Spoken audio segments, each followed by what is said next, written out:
A decorator, designer, makeup artist, her story has been with great ambition.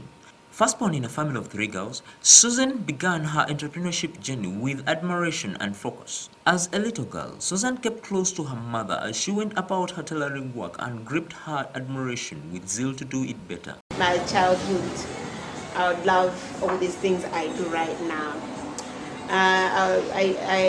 My parents are artists. My mother was a tailor. My father was a very good artist and interior designing, and we are all so passionate with things concerning art.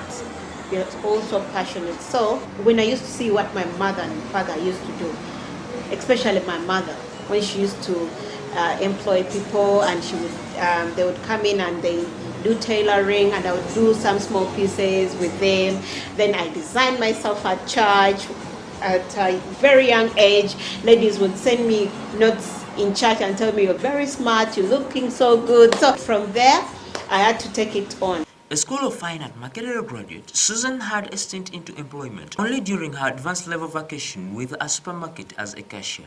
During the time of school, I used to do some jobs. I was employed as a cashier at Kenji supermarket. So that helped me raise money on the things I wanted to do. I joined Makerere University and I started doing tailoring when my lecturers didn't know, but I was not that perfect. So doing all that from BIFA, I was just adding on, everything I used to do. It is where she raised funds to start designing and making outfits for people from her hostel room while at Makerere University as a student. So slowly by slowly, I started designing introduction outfits, and they were from my own creation. I used to tailor everything from my hostel room.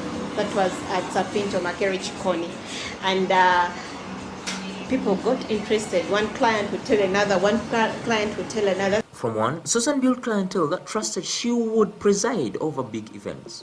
I remember one time I did a very nice dress for a lady who was working at NSSF. She was called Majo, and I designed her introduction outfit. Then all of a sudden she told me, "You're going to do my changing dress." And I was like, "Oh my God, can I handle this?"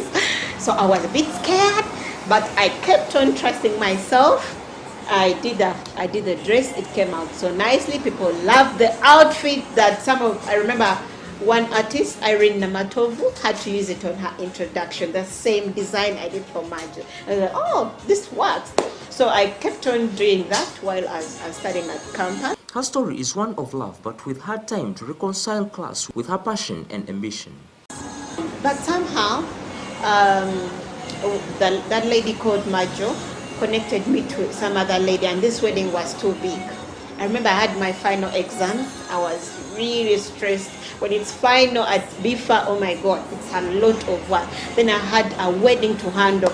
I remember taking a border from Makerere to Webaja, where the wedding was, and I had to make sure they were artistic and everything was coming out. Then I had to run back to hostel and finalize with my final work. And it was all perfect. Till when I collected some small funds, I looked out for a place, and this was the place. But we were not big, all that big.